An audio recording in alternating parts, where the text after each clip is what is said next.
how do you see the relationship between graffiti and public advertising?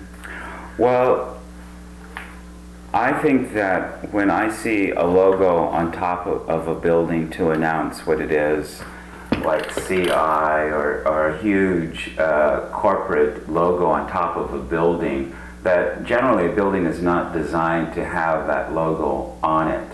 It's like the afterthought of the people who own the building place their logo on it. Well, to me, that's corporate graffiti.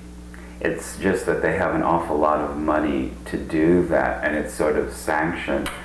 And that to me is, a blight. I think, a structure like a good-looking building can hold its own without having to have a label placed on top of it.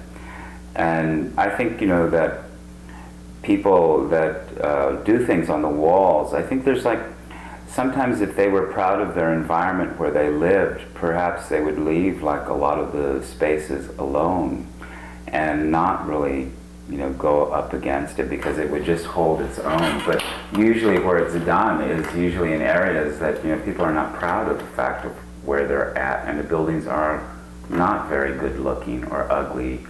And so I think a lot of the times what should probably happen is that, there should be spaces for young people to express themselves. I mean, funding has been cut from schools, art programs.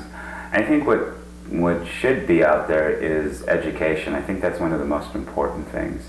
And not just a limited education about art, an international, and not just one thing. It's one thing to study the surrealists, the Dadas, you talk about taking art to the people. Well, that's exactly what the Russian constructivists did.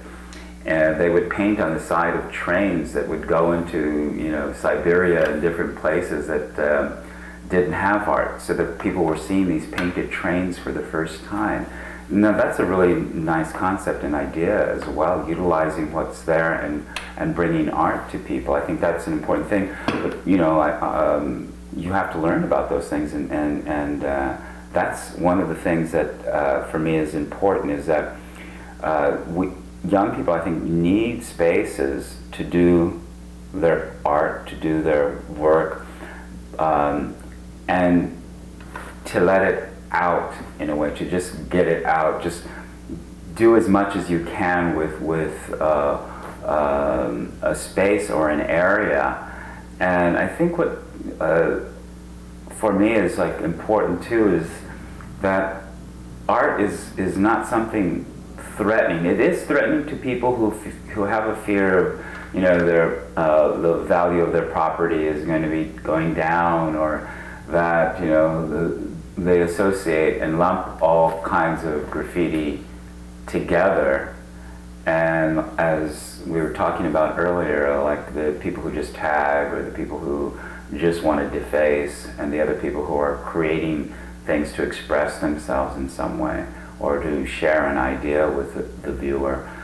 So there's a lot of different types.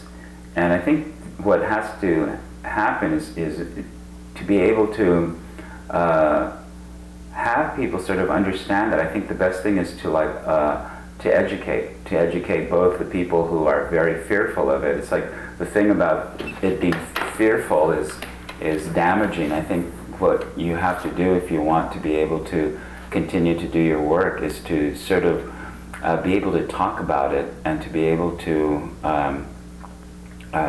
educate people about what exactly it is that you want to communicate, or your ideas.